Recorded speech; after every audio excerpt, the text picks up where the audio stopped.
Hi പ്രിയമുള്ള സുഹൃത്തുക്കളെ, ഈ വഖഫുമായി ബന്ധപ്പെട്ട് നരേന്ദ്രമോദി പുതിയ ഭേദഗതി ബില്ല് കൊണ്ടുവരും എന്ന് പറഞ്ഞാൽ കൊണ്ടുവന്നിരിക്കും. ശരിക്കു പറഞ്ഞാൽ മോദി പറയുന്നതാണ് ശരി. ഇതിന് ഭേദഗതി ബില്ലല്ല വേണ്ടത്, ആദ്യത്തെ വഖഫ് റദ്ദ് ചെയ്യുകയാണ് വേണ്ടത്. ഇനി ഒരു ഭേദഗതി ബില്ല് ഇവിടെ ആവശ്യമില്ല. ഇതൊരു മതേതര രാജ്യമാണ്. ഇവിടെ എന്തിനാണ് ഒരു മതകോടതി? ഇവിടെ എന്തിനാണ് ഒരു മത സർക്കാർ?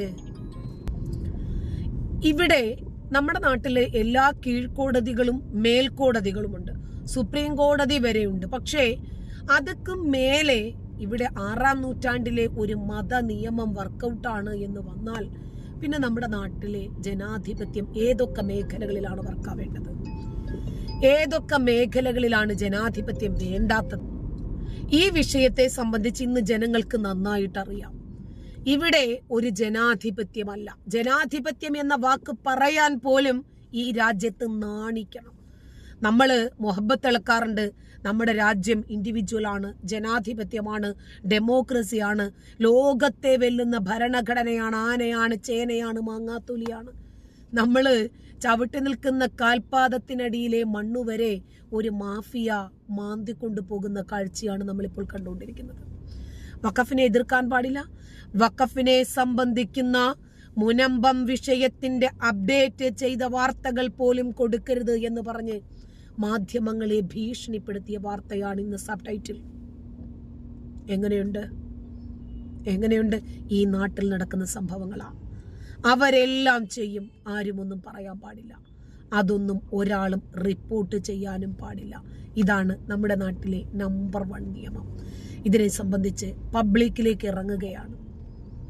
ജനം TV പബ്ലിക്കിലേക്ക് ഇറങ്ങി പബ്ലിക് ഒപ്പീനിയൻ നമ്മളിലേക്ക് എത്തിക്കാൻ ശ്രമിക്കുന്നു. ചില വിയോജിപ്പ് അത് പറയാൻ അനുവദിക്കണമെന്ന് അഡ്വക്കേറ്റ് ശംഭുദാസ് അറിയിച്ചിട്ടുണ്ട്. ശംഭു പെട്ടെന്ന് നമുക്ക് അദ്ദേഹം കഴിഞ്ഞ കൂടത്തിൽ അദ്ദേഹം ചില രേഖകൾ ഉദ്ധരിച്ചുകൊണ്ടാണ് സംസാരിച്ചത്. അപ്പൊ അതുകൊണ്ട് ആ രേഖകൾ വെച്ചുകൊണ്ട് തന്നെ അതിന് വളരെ വേഗത്തിൽ മറുപടി പറയാമെന്ന് ഞാൻ വിചാരിക്കും. ഇതാണ് അദ്ദേഹം എടുത്തു കാണിച്ചിട്ടുള്ള വഖഫ് ആധാരം എന്ന് പറയുന്ന സിദ്ദിഖ് സൈറ്റ് ഫറൂഖ് കോളേജിൽ എഴുതി കൊടുക്കുന്ന ആധാരം. ഇവിടെ അദ്ദേഹത്തോട് ഞാനൊരു ചോദ്യം ചോദിക്കുകയാണ്. ഈ ആധാരത്തിന്റെ 3-ാമത്തെ പേജിൽ സിദ്ദിഖ് സൈറ്റ് പറയുന്ന ഒരു കാര്യം, എന്നാൽ ഇതിൽപ്പെട്ട വകകളും ഇതിൽ നിന്നുള്ള ആദായവും പ്രസ്തുത കോളേജിലെ വിദ്യാഭ്യാസത്തിന് ഉപയോഗിക്കുന്നതല്ലാത്ത മറ്റ് യാതൊരു ആവശ്യത്തിനും ഉപയോഗിക്കുന്നതിന് അവകാശമില്ലാത്തതും ഏതെങ്കിലും കാലത്ത് കോളേജ് നടപ്പിലില്ലാതെ വരികയും ഇതിൽപ്പെട്ട വസ്തുവകകൾ ശേഷിക്കുകയും ചെയ്താൽ ഇതിൽപ്പെട്ട പട്ടിക വകകൾ മടക്കിയെടുക്കുവാൻ എനിക്കും എന്റെ പിന്തുടർച്ചാവകാശികൾക്കും അവകാശവും അധികാരവും ഉണ്ടായിരിക്കുന്നതാകുന്നു എന്ന് പറയുന്നു. അങ്ങനെയാണ് ഞാൻ ചോദിക്കുന്ന ചോദ്യം, ഇസ്ലാമിക നിയമപ്രകാരം ഇങ്ങനെ ഒരു വഖഫ് ആധാരത്തിൽ എഴുതാൻ സാധിക്കുമോ? അങ്ങനെ എഴുതിയാൽ അത് വഖഫാണോ? ഇസ്ലാമിക നിയമപ്രകാരം അള്ളാഹുവിന്റെ പേരിൽ കൊടുക്കുന്ന വഖഫ് എങ്ങനെയാണ് തിരിച്ച് വ്യക്തിക്ക് എടുക്കാൻ സാധിക്കുന്നത്? ശരി, ഇദ്ദേഹം പറയട്ടെ. ഇസ്ലാമിക മാനം. ഞാനൊരു പണ്ഡിതനൊന്നുമല്ല. ഞാൻ ഇതുമായി ബന്ധപ്പെട്ടുകൊണ്ട് കഴിഞ്ഞ കുറച്ച് നാളുകളായി പഠിച്ചിട്ടുള്ള അതെങ്കിലും ഈ വിഷയവുമായി ബന്ധപ്പെട്ടുകൊണ്ടുള്ള ബോധ്യത്തിന്റെ അടിസ്ഥാനത്തിലും പണ്ഡിതന്മാരുമായി ബന്ധപ്പെട്ട് മനസ്സിലാക്കിയതും ഞാൻ സൂചിപ്പിക്കുകയാണ്.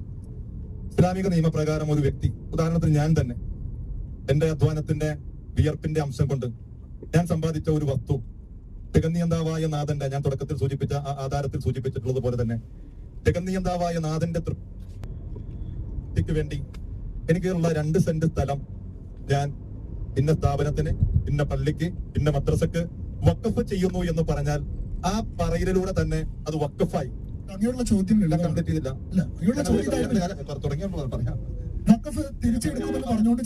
മനസ്സിലായി ഞാൻ പറഞ്ഞു. അതിലേക്ക് വരികയാണല്ലോ.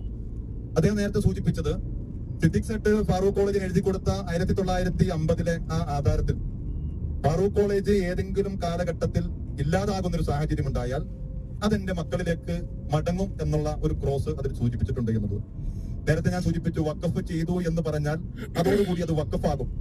ഇതില് അദ്ദേഹം സൂചിപ്പിച്ചിട്ടുള്ളത്, അതിനിടയ്ക്ക് മറ്റൊരു കാര്യം, ക്രയവിക്രയം. എപ്പോഴും നമ്മുടെ ചാനൽ ചർച്ചകളിലുമൊക്കെ അതിന് സമരസമിതിയുടെ അവസ്ഥ അവിടെ നിന്നൊക്കെ കേൾക്കാറുള്ളത്, ഇത് ക്രയവിക്രയ അവകാശത്തോടു കൂടിയാണ് കൊടുത്തിട്ടുള്ളത് എന്നുള്ള വാദങ്ങളൊക്കെ. അങ്ങനെ ക്രയവിക്രയ അവകാശത്തോടു കൂടി അങ്ങനെ വിൽക്കാനുള്ള ഒരു സാഹചര്യമാണ് അദ്ദേഹം കൊടുത്തിരുന്നത് എങ്കിൽ ആ 3-ാമത്തെ ക്ലോസിന് യാതൊരു പ്രസക്തിയുമില്ല. കാരണം അതിൽ പറഞ്ഞിട്ടുള്ളത് ഫാറൂഖ് കോളേജ് ഇല്ലാതാകുന്ന സാഹചര്യം വഖഫ് ആകത്തില്ലല്ലോ. അതെന്നാല് അള്ളാഹുവിന് വേണ്ടി കൊടുക്കുന്ന ഒരു മുതല് പിന്നീട് അതിന്റെ സംഘാടകര് വിറ്റ് കഴിഞ്ഞാൽ ആ മനുഷ്യന്റെ നീയത്ത് ശരിയാകത്തില്ലല്ലോ. വന്നാൽ അത് എന്റെ മക്കളിലേക്ക്, എന്റെ അനന്തരാവകാശികളിലേക്ക് മടങ്ങുമെന്ന് പറയുമ്പോൾ ആ രണ്ടാമത്തെ ക്ലോസിൽ പറഞ്ഞിട്ടുള്ള അത് ഏതെങ്കിലും ഘട്ടത്തിൽ വിൽപ്പന നടത്തിയാൽ, ഇപ്പോ ഇവിടെ സംഭവിച്ചിട്ടുള്ള കാര്യം തന്നെ, ഈ വസ്തു ഈ പറയപ്പെടുന്ന പോൾ വക്കീലിനെ പവർ ഓഫ് മണി കൊടുത്ത് ഇങ്ങനെ വിൽപ്പന നടത്തുന്ന ഒരു അവസ്ഥ വന്നാൽ മൂന്നാമത്തെ ആ ക്ലോസ് നടപടിയാകില്ല. കാരണം അദ്ദേഹത്തിന്റെ മക്കളിലേക്ക് അത് മടങ്ങില്ല. അപ്പൊ അതുകൊണ്ട് തന്നെ അദ്ദേഹം ആ ഭൂമി ആ കോളേജിനും അദ്ദേഹം കൊടുക്കപ്പെടുന്ന ആ ഭൂമി ഉപയോഗപ്പെടണമെന്നുള്ള കൃത്യമായിട്ടുള്ള ലക്ഷ്യത്തോടു കൂടി അദ്ദേഹത്തിന്റെ ആ നിലപാടിന്റെ അടിസ്ഥാനത്തിലാണ് അദ്ദേഹം അത് സൂചിപ്പിച്ചിട്ടുള്ളത്. വഖഫ് ചെയ്തു എന്നൊരു വ്യക്തി പറഞ്ഞാൽ അത് ഇസ്ലാമിക നിയമപ്രകാരം കൃത്യമായ രീതിയിൽ അത് വഖഫായി. പിന്നെ അതിന്റെ പിന്നിൽ പറഞ്ഞിട്ടുള്ള കാര്യം, കാരണം രേഖകളൊന്നും വേണ്ട. ഇവിടെ പൂർവികരിൽ ആരോ മനസ്സിൽ വിചാരിച്ചു ഇതങ്ങ് വഖഫിന് കൊടുത്തേക്കാം, പടച്ചവന് കൊടുത്തേക്കാം, പിന്നീട് അത് വഖഫിനാണ്. മുഖമെടുത്തുകൊണ്ട് ചർച്ച ചെയ്യേണ്ടതില്ല. അങ്ങനെ ചർച്ച ചെയ്യേണ്ടതുണ്ടെങ്കിൽ ഞാൻ ഇതിലേക്ക് തന്നെ വരേണ്ടതുണ്ടെങ്കിൽ അത് ഇവിടെ ബോധ്യപ്പെടുത്തേണ്ടത്, ഇതുമായി ബന്ധപ്പെട്ടുകൊണ്ട് ഈ ഭൂമി വഖഫ് ഭൂമി അല്ല എന്നുള്ള വിഷയത്തിലാണല്ലോ ഇവിടുത്തെ കോടതികൾ കേസ് നടന്നിട്ടുള്ളത്. ഈ പറയപ്പെടുന്ന പറവൂർ കോടതിയിലാണെങ്കിലും ഹൈക്കോടതിയിലാണെങ്കിലും അവിടെ കേസ് നടന്നിട്ടുള്ളത് ഈ ഭൂമി വഖഫ് ഭൂമിയാണോ വഖഫ് ഭൂമി അല്ലയോ എന്നുള്ളതിനെ കുറിച്ചുള്ള വാദങ്ങളാണ് നടന്നിട്ടുള്ളത്. ആ കോടതിയുടെ മുന്നിൽ വളരെ കൃത്യമായ രീതിയിൽ ഈ രേഖകളുടെ അടിസ്ഥാനത്തിൽ ബഹുമാനപ്പെട്ട നേരത്തെ തന്നിട്ടുള്ള അതിന്റെ കൂടെയുള്ള രേഖയിൽ ഈ പറയപ്പെടുന്ന പറവൂർ കോടതിയുടെ രേഖയുണ്ട്. അതേപോലെ തന്നെ കംപ്ലീറ്റ് ചെയ്യട്ടെ ഹൈക്കോടതിയിലുണ്ട്. ആ ഹൈക്കോടതിയും പറവൂർ കോടതിയും വളരെ കൃത്യമായ രീതിയിൽ അത് വഖഫ് ഭൂമിയാണ് എന്ന് കൃത്യമായി പറഞ്ഞിട്ടുണ്ട്. അങ്ങനെയും ഇവിടെ കോടതികളെ തന്നെ സമീപിച്ചുകൊണ്ട് കോടതിയുടെ ഭാഗത്തു നിന്നുണ്ടായിട്ടുള്ളത് അനീതിയുടെ വിധിയാണ്. ഇവിടെ വഖഫല്ലാത്ത ഒരു ഭൂമിയെ കോടതി വഖഫാണ് എന്ന് സൂചിപ്പിക്കുന്നുണ്ടെങ്കിൽ നമുക്ക് കോടതിയെ തന്നെ സമീപിച്ചുകൊണ്ട്, നേരത്തെ പറഞ്ഞു വഖഫ് ട്രൈബ്യൂണലാണ്, മറ്റൊരു കോടതിയെ സമീപിക്കാൻ പറ്റില്ല എന്ന് അദ്ദേഹം പറയുകയുണ്ട്. അങ്ങനെയൊന്നുമില്ല. ഈ വിഷയത്തിൽ ഏറ്റവും അന്തിമമായി വന്നിട്ടുള്ളത് ഇവിടെ ഇദ്ദേഹം വളച്ചൊടിക്കാൻ ശ്രമിക്കുവാണ്. വഖഫ് സംബന്ധമായിട്ടുള്ള എല്ലാ തീരുമാനങ്ങൾക്കും തീർപ്പ് കൽപ്പിക്കാനുള്ള അന്തിമ അവകാശം വഖഫ് ട്രിബ്യൂണലിനായിരിക്കും എന്ന് വഖഫ് ബോർഡിന്റെ നിയമത്തിൽ തന്നെയുണ്ട്. ഹൈക്കോടതിയുടെ വിധിയാണ്. ആ കേരള ഹൈക്കോടതി അർത്ഥസംഖ്യക്കിടയിലാണ് പറഞ്ഞിട്ടുണ്ട് അത് വഖഫ് ഭൂമിയാണ് എന്നുള്ളത്. വളരെ ലളിതമായിട്ടൊരു ചോദ്യത്തിന് വളരെ ചുറ്റി വളരെ സുദീർഘമായിട്ട് ഉത്തരം അദ്ദേഹം പറയാൻ ശ്രമിക്കണം. അദ്ദേഹത്തിന് ദൈക്ഷണികമായിട്ട് സത്യസന്ധത ഉണ്ടെങ്കിൽ അദ്ദേഹം പറയേണ്ട ഒരു കാര്യം, ഇസ്ലാമിക നിയമപ്രകാരം വഖഫ് അങ്ങനെ ഒരു കണ്ടീഷനോട് കൂടി കൊടുക്കാൻ നിയമം അനുവദിക്കുന്നില്ല.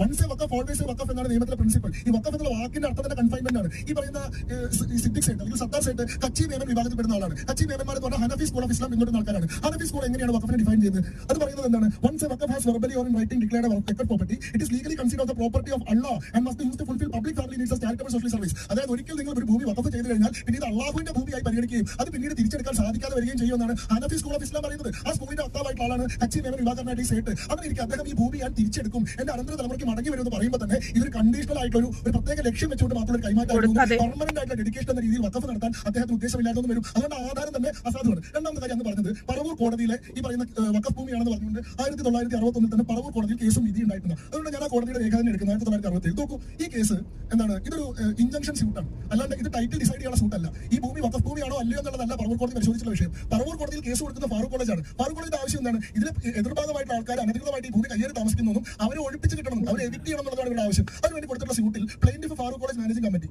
ഇതിന്റെ ഡിഫൻഡൻസ് ആരൊക്കെയാണ്? Yakub son of Ouseph, Seeman son of Joseph, Lucy, Markose, Pathrakutty, Cheekutty, George, John, ഇങ്ങനെ ഇത്രയും ഡിഫൻഡൻസ് ഉണ്ട്. ഞാൻ അങ്ങോട്ട് ചോദിക്കുന്ന ചോദ്യം, ഈ കേസിൽ എവിടെ വഖഫ് ബോർഡ് കക്ഷിയായിട്ടുള്ളത്? ഈ വഖഫ് ഭൂമിയാണ് എന്നാണ് കണ്ടൻഷൻ ഉള്ളതെങ്കിൽ വഖഫ് നിയമത്തിലെ സെക്ഷൻ 90 പറയുന്നു, വഖഫ് ഭൂമിയുമായി ബന്ധപ്പെട്ട എല്ലാ കേസിലും വഖഫ് ബോർഡിന് നിർബന്ധിത കക്ഷിയായിരിക്കണം. വഖഫ് ബോർഡിനെ കേൾക്കാതെ ഒരു ഭൂമി വഖഫാണോ അല്ലയോ തീരുമാനിക്കാൻ സാധിക്കില്ല. ഫാറൂഖ് കോളേജിനും ജോണിനും ദേവസിക്കും ലൂസിക്കുട്ടിക്കും കൂടിയിട്ട് ഒരു ഭൂമി വഖഫാണോ അല്ലയോ നിയമപരം നടത്താൻ പറ്റില്ല. അപ്പൊ ഈ കേസിൽ വഖഫ് ബോർഡ് കക്ഷിയല്ല എന്ന് തന്നെ ഇത് വഖഫാണോ അല്ലയോ എന്ന് ഡിറ്റർമൈൻ ചെയ്യാനുള്ള ഒരു കേസായിരുന്നില്ല ഇത്. ഈ ഭൂമിയിൽ നിന്ന് എവിക്ഷന് വേണ്ടി കൊടുത്തുള്ള ഇൻജങ്ഷൻ സ്യൂട്ട് ആയിരുന്നു എന്നത് വ്യക്തമാണ്. രണ്ടാമത്തെ കാര്യം, ഈ കേസിൽ കോടതി വിധി പറഞ്ഞത് എന്താണ്? ഈ ഭൂമി വഖഫ് ഭൂമിയാണെന്ന് വഖഫ് ബോർഡ് ഏറ്റെടുക്കണമെന്നാണോ? അല്ല, ഈ കേസിൽ കോടതി വിധി പറഞ്ഞത് ഫാറൂഖ് കോളേജിൽ കിട്ടിയിട്ടുള്ള ആധാരപ്രകാരം കിട്ടിയിട്ടുള്ള ഭൂമിയാണ്. അതുകൊണ്ട് ഫാറൂഖ് കോളേജിൽ ആ കാര്യത്തിൽ അന്തിമമായിട്ട് തീരുമാനമെടുക്കാൻ. എന്നിട്ട് അതിന്റെ പോലെ ഹൈക്കോടതിയിൽ അപ്പീൽ പോയി.